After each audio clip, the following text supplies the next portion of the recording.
Welcome back to another episode of the Wet Dreams Podcast. I'm your host, Jose Gonzalez, and I see guys with out of control sexual behavior, and this is my co-host. Hi, I'm Dr. Brad Hinman. I also see mainly men with out of control sexual behavior. I see some couples, individuals. So I'm a sex therapist, and we deal with issues surrounding sexuality. Yep. So we're doing today's episode is a little different. And if you're listening, you might want to hop onto our YouTube to see kind of the video reaction. But today we're going to react to a video that we made. So we did we did some street interviews, and we asked a variety of questions. I know we asked about how do people hear about sex, their like opinions about porn, and stuff like that. So we made this video, and then today we're going to react to the video. This is the first time me doing something like this, so I'm sure it's going to be real awkward. But we're going to get through it together. So the person you'll see on the video is our esteemed Julian. He's been helping us with everything. So props, shout out to Julian. He's the one conducting the interview. And then let's see what kind of answers people give. Any thoughts before we begin? Are you nervous? As nervous as I am? We'll see what happens. All right, let's do it. All right, so today we're on a college campus and we're asking people, why do you think people watch porn? Stay tuned. I'll just say Julian looks exquisite in that polo. Anyways, continue. All right, so we're here with Maria, Anna, Vani, Alessandra, Cherry, Nathan, Ashley, Julison, Giselle. Asio. why do you think people watch porn? That did catch me off guard. I think. I don't know. That's a good question. Ooh, wow. Ooh. Oh wow, I don't think that's a quick question. I need to think about that. But I think it can be for a lot of What reasons. would be your reaction if someone randomly like came up to you and asked about porn?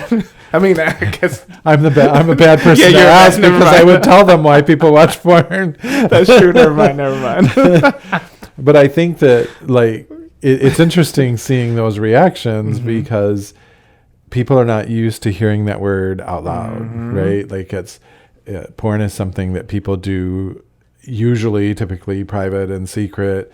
They lie about it. And so in a public place for Julian to just say the word porn, people are shocked that we're talking about that out loud, right? Right. It's like the initial reaction, like, what the heck? And then they have to actually think about the answer of the question. Like, okay, what am I going to say? Yeah, that's funny. I think it can be for a lot of reasons. Experiencing trauma, or to fill like a certain gap in their life, or like low self-esteem sometimes. Well, I wonder why she said experiencing trauma. What was that about, you think? I think that, well, she's onto something there because at least for people with addictions, that was not part of the question, but at least for people with addictions, they are trying to cope. I feel that that people develop addictions because they're trying to cope with something, typically trauma, right? And so they don't want to feel those feelings of helplessness surrounding their trauma, and so they use whatever it is addictively so that they don't have to feel those feelings. And so I don't know if that's where she was coming from, but there's some accuracy in that statement. Yeah. How often do you think guys or the guys that we see, do you feel like they have like big T trauma versus little T trauma or whatever? Like what have you seen as the variety of trauma that our guys have had? Sexual abuse. And it's interesting that at least for the guys that I've seen, the sexual abuse that they've experienced, they don't conceptualize that as sexual abuse, because usually they tell me that they were sexually abused in answer to the question, tell me about your first sexual experience. And so then they'll tell me what they think is their first like sexual experience that was like when I think of tell me your first sexual experience, I'm talking about consent, Consensual. right? And I want this to happen, and are you okay with it happening? And okay, so we're both okay, so let's do this thing. But then they proceed to tell me a story of being sexually abused, right? Like it could be like a 24-year-old babysitter and a 12-year-old boy, and that's their first sexual experience. And I'm like, but that's sexual abuse, right? Right. And so, but they don't think of it as sexual abuse. They think of it as, this is when I lost my virginity, right? And it makes it more complicated when I've had guys who'll go back, especially if it's an ongoing sexual thing. They'll go back to them, or they'll enjoy the experience and be like, well, I enjoyed that's sex, I guess. It was abuse, but then it turned into enjoying it or something, Yep. Right. That makes it more complicated then. And that's another big topic, right? That people feel like if my body enjoyed that touch, then it wasn't wrong or bad. And I'm like, what if I reach over and punch you in the leg and it hurts? Your body is designed to respond to touch, right? Good touch or bad touch, right? Like it's designed we have nerve endings, and if you touch those, you're going to have a response to that. And so even when somebody is sexually abused or raped, even as an adult, your body can still have a sexual response to that, but it doesn't mean it's not wrong. It doesn't mean it wasn't coercive. It doesn't mean you got consent. And so those things are traumatic. So sexual abuse is one form of trauma that I've seen my clients experience. Bullying. Yeah, bullying's huge. Huge. There's even some like body dysmorphia mixed in there, right? Like I think, because men are supposed to be big and buff and have bulging muscles and, and if they don't have that, then they feel they might even have big muscles, but they think that their muscles aren't big enough because when they look in the mirror, that's not what they see, right? That's what body dysmorphia is. You're not seeing when you look in the mirror what other people see when they look at you. Right. So I've had some male clients with body dysmorphia as well. Yep. Emotional neglect is another huge one. Like they were kind of left to fend on their own for themselves. Fend for themselves on their own. Yep. Without emotional support and have that mentality like, I have to just figure it out myself. Yeah, I've seen that a lot. Yeah, they get ignored by their parents or their friends or even their significant other when they've developed enough to have one of those. But the idea is they're seeking out porn because it's a form of connection. It's an artificial and fake form of connection, but their brain thinks of that as a form of connection, so they seek out porn to feel connected, to feel valued and respected and validated and affirmed and all those things. Yep, definitely. For sure. So she had something, she was onto something there when she said trauma and coping. That's good. Let's see what else. I feel like she must have seen a session where I was talking. Yeah. Maybe she came to one of our presentations. I don't know. Let's see what's next. It's stimulating. I know it has a big chemical thing to do with your brain. So. If you are talking about teenagers, it's TikTok.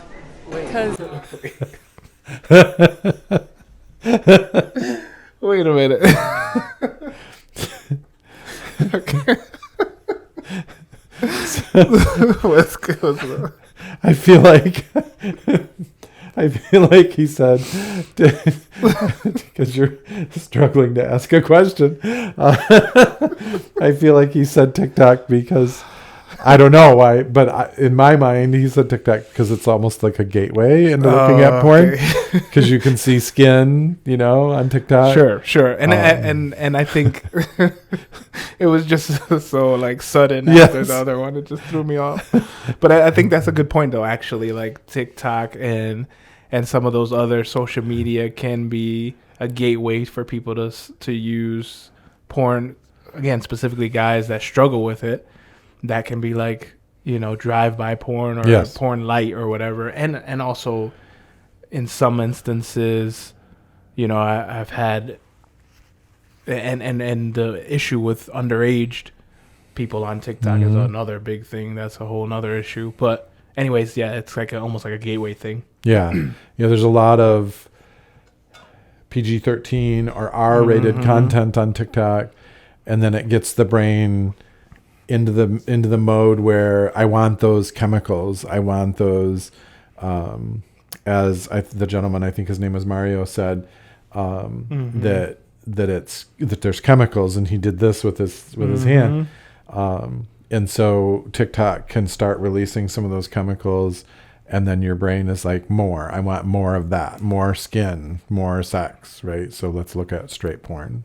Yeah, and I feel like one of the most concerning things that I've seen lately, somebody was talking about, was it Reddit or somewhere, where it's like the same format with porn, but like shorts, kind of in the same way that TikTok is. I feel like that's like such a concerning combination of things. Not only is it porn, but then it's like quick bits of porn, like Twitter. I think that's what they're saying. Twitter, it's like porn, and then they basically cut the main parts of it and the best parts, so you can scroll in the same way as you do videos. You know what I mean? I feel like that could be, again, I'm not demonizing porn, but for someone that has an issue, that's like the most potent combination. I feel like 10-second clips of porn, boom, boom, boom, boom, back to back. And Instagram too. Instagram, you can see lots of skin on Instagram, and so I think it gets people started. Right. So there's a chemical aspect, a brain aspect of the brain wanting more and more and wanting that stimulation or whatever. That's kind of what. Yeah. And it's interesting because he said teenagers and then TikTok, and it's not just teenagers. Right. We've had lots of clients that aren't just teenagers. And so, and it's not just teenagers on TikTok, right? So I feel like we should just take that word teenager out and put it over there somewhere. Yeah, exactly. It's everyone. Yeah. All right, let's see. Because they are probably greatly influenced by the wrong influences, and they subject themselves and submit to the temptation of what the porn can provide for them. That was very spiritually focused, I would say. I don't know how to say that, Yeah, there was lots of religious terms in there. Yeah, like submitting to the temptation of what are your thoughts? I think it's accurate. I mean, I think people sure. If you're of the mindset that you shouldn't be looking at porn, like a lot of religious people kind of have that mindset, right? I should not be doing this because it's a sin. And then if you go ahead and do it, you are, according to your own worldview, submitting to temptation, right? So I think that, although her language was heavily religious laden, I think that is an accurate statement. Yeah. We probably should have said we were on a religious campus when we did these interviews. Yes, that's probably a good disclaimer.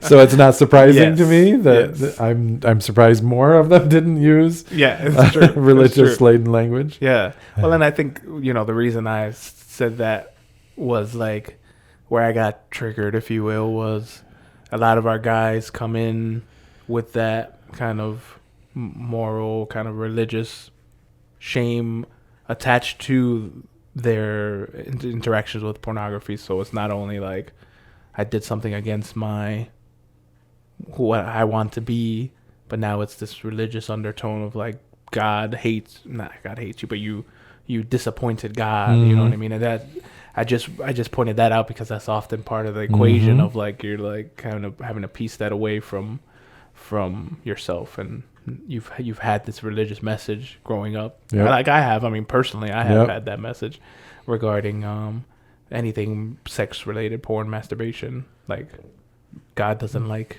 people who masturbate or whatever. You make Jesus sad. Yeah. Right. I've heard it. I can feel the sadness in Yeah. that statement. Yeah, but it's like, yeah, it's just it's just another layer of shame, I suppose, you know? Yep. Mm-hmm. Not saying she was doing it, but some people.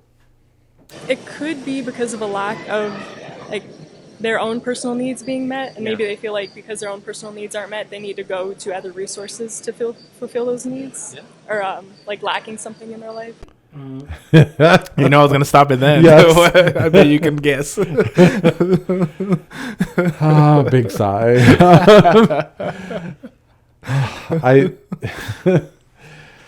It's one of those statements that's, I think there's some truth to that, but not in the way people who are going to hear that are going to think. Right? It's for sure. To me, that falls into the category of, if I gave my partner more sex, or if I had bigger breasts or a bigger butt or whatever, like, or I did freaky things, right? Then he wouldn't need to look at porn. Those are all lies. That's not what our clients tell us. That's not when research is done and we survey people who look at porn. That is not what they say. It's more of a coping mechanism. It's more of, like I said earlier today, it's more, I don't want to feel these feelings, and so I'm going to do this thing that creates other feelings in me.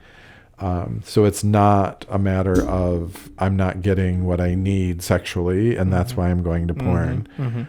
That's an easy lie to believe, and it's out there and it's everywhere, and I've actually seen it in books, like not research-based books that people just write. You know, I've read that out there. I've seen YouTube clips of that, but that research is not backing that up, and our clients are not backing that up. Like the vast majority, probably every single one of my clients that I've seen for out of control porn use, if they're in a relationship, they love their partner, they want to stay in that relationship with their partner. They don't complain about their partner not doing whatever, and that, or not having attractive body parts, and that's why I'm going. That's not what they say at all. Right. And so, unfortunately, she's believing a myth that's out there, that's perpetuated constantly, but it's just not true. Yeah. Well, I think where, for me, there's a sliver of, like you said, some truth, not in that what you said, but the idea of unmet needs comes for me to the individual.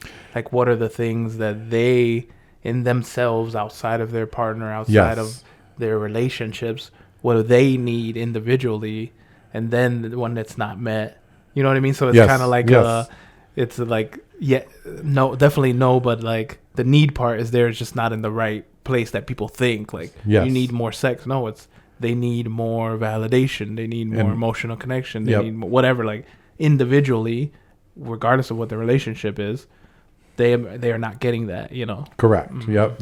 So it is a matter of not getting what you need, but it's not that you're not getting what you need from your partner. It's you're not providing what you need, right? Through like the way you feel about yourself and the way you talk about yourself and the way you think, right? That's where this lack of needs being met is coming from, in my opinion. It's not from anyone else. Right. Yeah, for sure. I think they're looking for something that maybe they're not getting in real life, or they have something that they're trying to fill inside them with that. I guess there we go. That was what basically we said, something inside themselves that they're trying to fill. Right. The beginning of what she said was pretty much the same as what the previous person said. But then, you're not. There's something lacking inside yourself. I agree with that last sentence she said. Yeah. Right. Why do you? That's an interesting. Like, why do you feel like? I mean, I know that's a societal thing, but why is it so prevalent that people think like your partner isn't enough, or your relationship isn't enough? Like, it's external to yourself. You know what I'm saying? Like, that seems to be, why is that so prevailing? I think there's a couple of reasons. One is because if I have out of control porn use and I can blame you as my partner, then then I don't have to do anything because it's your Sure. fault, right? I think another thing is because this is a sexual behavior, and so it automatically affects your partner, right? So like I tell my clients, if you had a heroin addiction, your partner would not be saying you do heroin because my breasts aren't big enough, right? Like that's so silly to the point of being ludicrous that, but that's what they do with this problem, right? That with porn, because it's a sexual issue, it automatically kind of sucks your partner into that problem, right? And so I think that that's why people say, well, then, you know, your partner's not being sexual enough with you or doesn't have the right body parts or whatever, because it's a sexual issue, a sexual addiction or a sexual compulsive behavior. So that automatically brings your partner into it, where if it was alcohol or something else, we wouldn't think that at all. Right, for sure. Like we don't think people are alcoholics because they're not drinking enough water. Right. But we think this about sexual addiction. Exactly.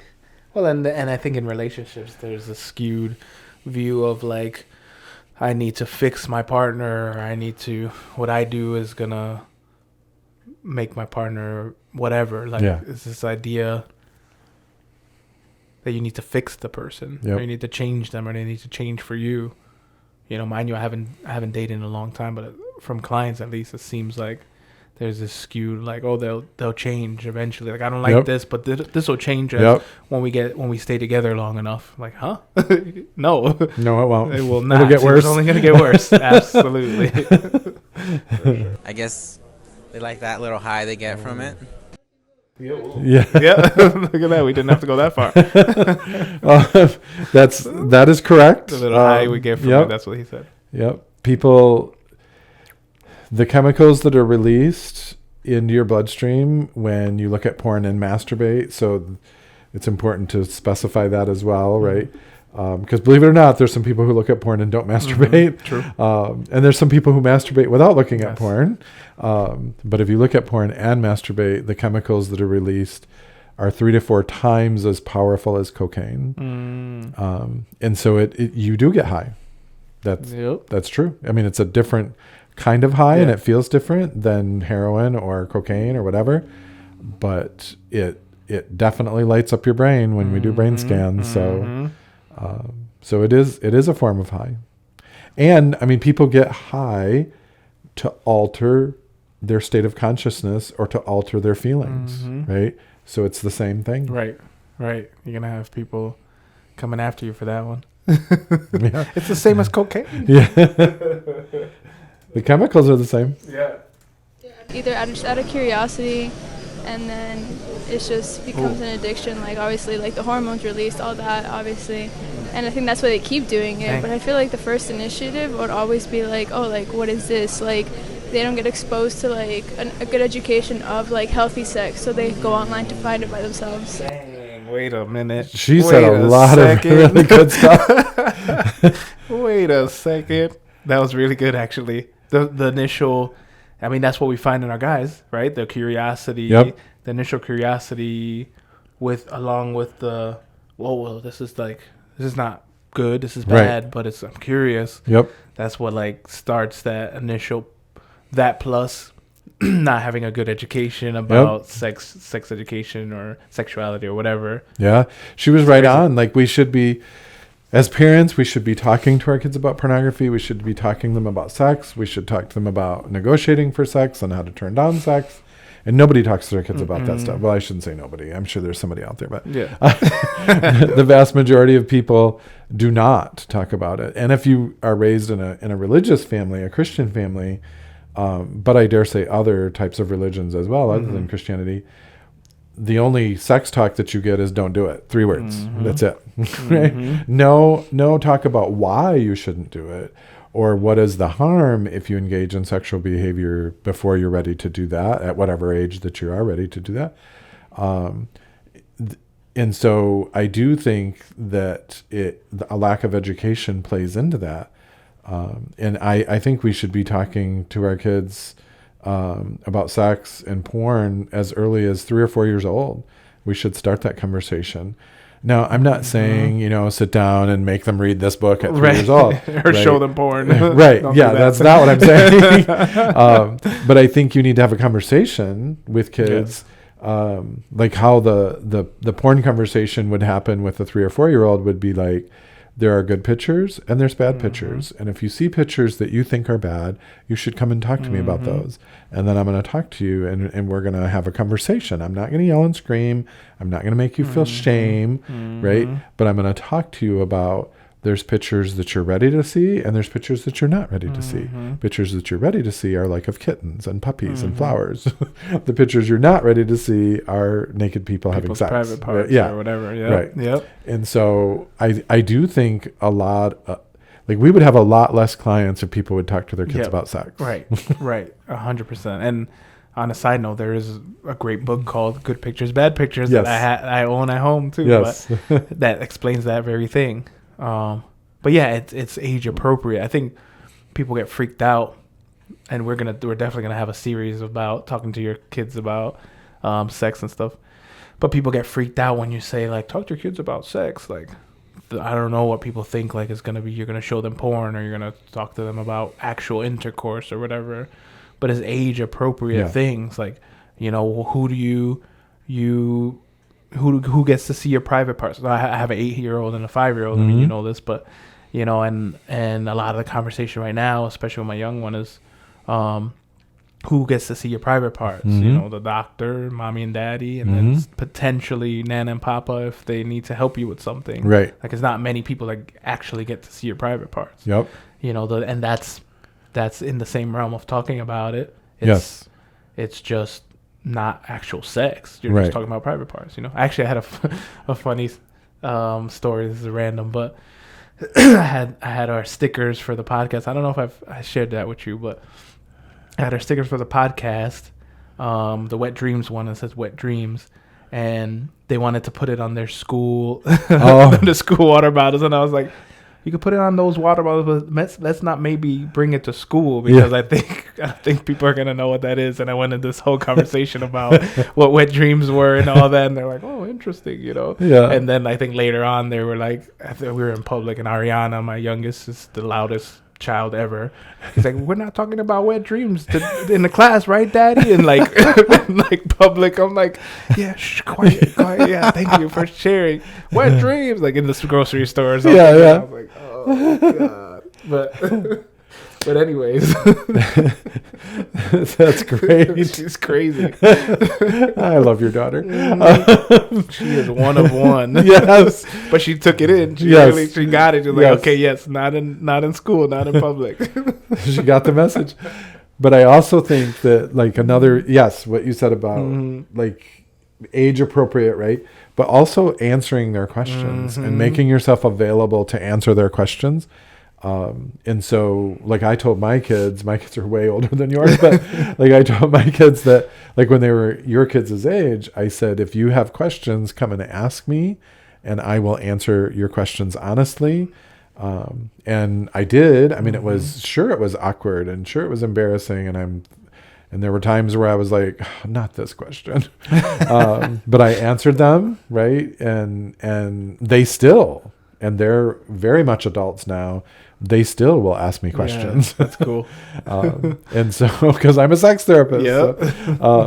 And so I think being available to answer their questions is really the most important thing, and not reacting, don't say that word or don't talk like that. And we don't talk about those things. Like don't say those things because they're just going to go to porn to get those questions answered. Right. Like if you don't answer their questions, they're going to find the answers either at school and somebody's going to show them porn at school, or they'll just Google it and then porn sites will come up. Yep, exactly. It's going to happen one way or another, whether you like it. You might as well do it. Try to get in the healthy way, Yep. I think because they're not satisfied, and sometimes I don't know, might be bored. I guess. Yeah. I don't know. There you go. He said the word bored. So skip the rest of what he said and focus on the word bored. And so I actually, boredom is one of the top 2 reasons that people look at porn. when we survey them and when we see them in our office, I think people think that people look at porn because they want to be sexual. Right. They're horny. Yes, they're horny. Mm-hmm. I was trying to avoid that. But that's okay. Said it appropriately. I just didn't. So people think that people look at porn because they're horny, but they actually look at porn because they're stressed or bored.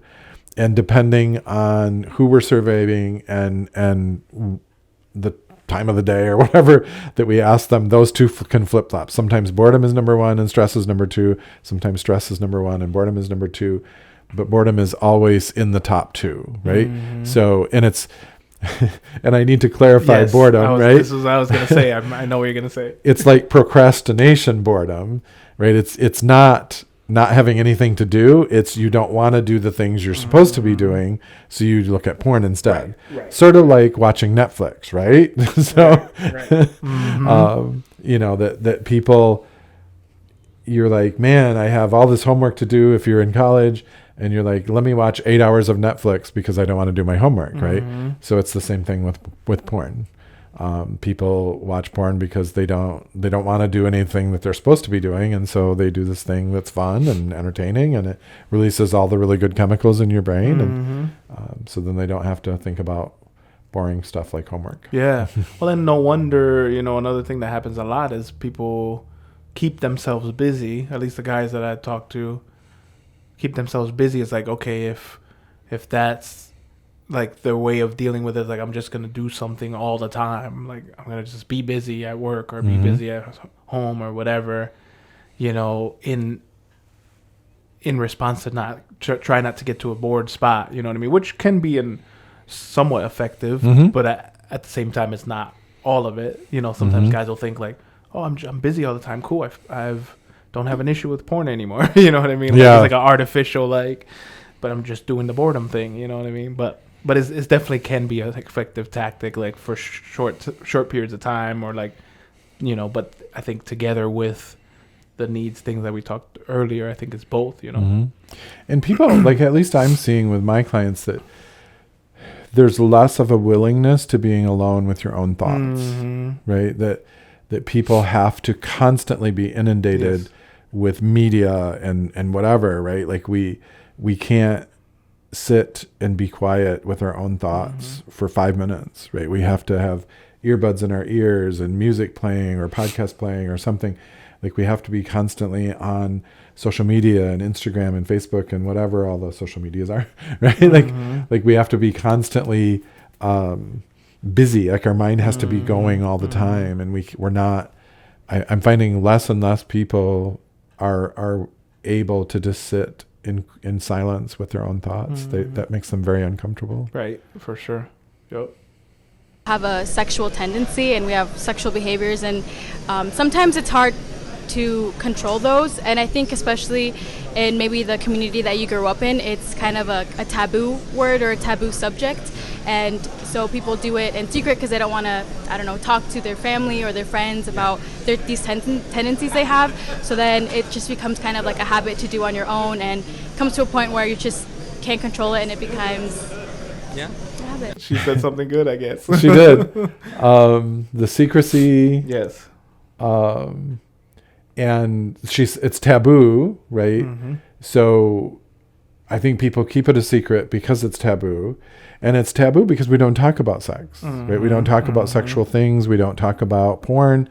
And so then that makes it taboo, right? And so people don't, if they're not talking about a behavior, it doesn't mean they're not doing the behavior. They're just keeping it a secret, right? And so it goes underground is what I call that, right? And so we're still going, we have sexual natures, and we're just not going to tell our parents that we have sexual natures. And so we're going to keep that a secret from them or from our partner even. And so because it's taboo, people keep it a secret. And then shame gets put in there. She didn't use the word shame, but I'm going to insert that in there. Right. So taboo, secrecy, then shame comes in. And then when we repeat that pattern, it becomes a habit. She did say the word habit. right? There is a difference between habits and compulsions and addictions. But the argument could be made that they turn into each other, right? They progress into each other. So whenever you make a decision, the same decision more than once, it makes it easier to keep making that decision, including not doing something. Right. So the more you choose not to do something, the easier it is to choose to not do it. Yes. But I think she was right on. Yep. Well, and it's both, our guys are both experts at the compulsion or whatever, but then also are experts at keeping it secret. Yep. At least the clients that we see, like, those go hand in hand, and not just, definitely partners and definitely family, but then even on a larger scale, just other people in general, people at work, just the general public. You're used to just creating this image of what you want to be seen as, right, as opposed to who you truly are or whatever. Yeah. And I think another reason, and I mentioned this on a different podcast, a different episode of this podcast, is that I think people think that they keep it a secret because they're trying to deceive you, but they're really keeping a secret because they don't want to hurt you, right? That they're doing something that they know is wrong, and if you find out about this, it's going to hurt you. So I'm going to keep that secret from you because I'm trying to protect you, not because I'm trying to deceive you.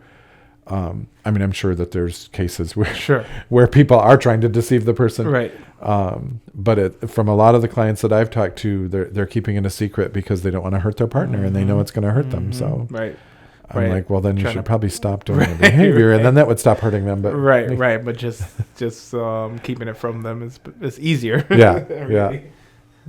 I think because people don't find relationships sometimes around them, like deeper relationships, people who understand them, people who can maybe pour into them. I think that could be a reason why. That could result in loneliness, isolation, staying away from people, shame and things like that. And that is one of I feel like the biggest cause why people just go ahead and just release themselves by watching porn or masturbating and stuff like that. So that's a good way to end that part of that video. But he said some important things, like having deeper connections, deeper relationships, and it makes me think of that saying you always say, like it thrives in secrecy and shame, or in isolation. I think, and I always talk to guys about the antithesis to that is to shed light on it. Of course, I tell them, don't tell everyone and their mother about what you're struggling with. But if you have these deep connections with people that are deep, meaningful, genuine connections, that's gonna profoundly impact your recovery, if you will, or your dealing with this issue or whatever. And loneliness, because he mentioned loneliness, loneliness or being alone is another, definitely in the top 5 reasons that people give for looking at porn. And again, I feel like I need to define what the word loneliness means in this context, right? So in the context of people who look at porn, which was what this question was about, it's not necessarily like pining away because somebody's in Hawaii and you're here in Michigan or whatever. Right. Or longing for a girlfriend, or something, which could be part of it, but it's not. Right. But it's more like feeling disconnected from the people you are supposed to feel connected to, right? So in this context, loneliness means disconnect, right? And so it's, again, they're not seeking porn necessarily because they're horny. They're doing it because they want connection. And porn is an artificial, fake form of connection. It's a lie, right? But it's a lie that your brain believes, right? It feels like you're connected to these people and you're watching porn, but you're not. They don't care about you. They don't know your name. They don't want to know your name, right? And so, but it is a feeling of connection that lasts 20 minutes or whatever. And so that is, he was right on. That's one of the reasons that people give So like boredom and stress and loneliness are definitely in the top 5. Yeah. Well, and I see that a lot. The guys that come in, they don't have a ton of hobbies or a ton of, not always, but a ton of hobbies or a ton of people that they can go to. Like they're close knit, like emotional relationships, specific, potentially with other guys specifically, but they don't have those things. Not saying that's the cause, but that certainly doesn't help. That certainly perpetuates the issue, and it certainly doesn't help moving forward. To if your goal is to not use pornography and masturbate, that's definitely not helping. You need some deep connection. You need people that know who you truly are, because that's so much of it is hiding yourself. Yep. Well, and that's another thing. You're onto something there, because like research tells us, when men get in relationships, they tend to stop doing their hobbies. They tend to stop hanging out with their friends. Or if they don't stop it completely, they definitely cut back on that. Right. And so they're not, somebody used the phrase poured into. I kind of like that. Right. So they're not feeling poured into. Yeah. They're not feeling nurtured or cared for or whatever. Emotionally is what I'm talking about. And so then they seek that in an artificial way through porn. Yep. Sweet. Well, that was kind of fun. It was fun. It was the cool. reaction video. I know we're going to be sprinkling those in, or doing some more. I know one of the other street interviews is like what people's view about sex, so that should be a good one. But that was kind of fun. We switched it up a little. Yeah. I didn't really have a structure, but we got it. We made it. Very cool. Obviously, if you have questions, we love to. One way we want to incorporate stuff is like reaction to people's questions, like our viewers' questions, listeners' questions, or any like thoughts. It'd be cool to like react to people's stuff. And we'll probably put a poll out on social media or whatever, but feel free to reach out on any of our social media sites or our practice website, and we'd love to hear from you, love to react to you and laugh at you a little. But just kidding. But yeah, thanks for listening. Thanks. The Wet Dreams podcast and any content posted is intended for general information, educational, and entertainment purposes only. We are not responsible for any losses, damages, or liabilities that may arise from the use of this podcast. It is not intended as a substitute for the advice of a physician, professional coach, psychotherapist, or other qualified professional, diagnosis, or treatment. Listeners should not disregard or delay in obtaining a medical advice for any medical or mental health condition they may have, and should seek the assistance of their healthcare professionals for any such conditions.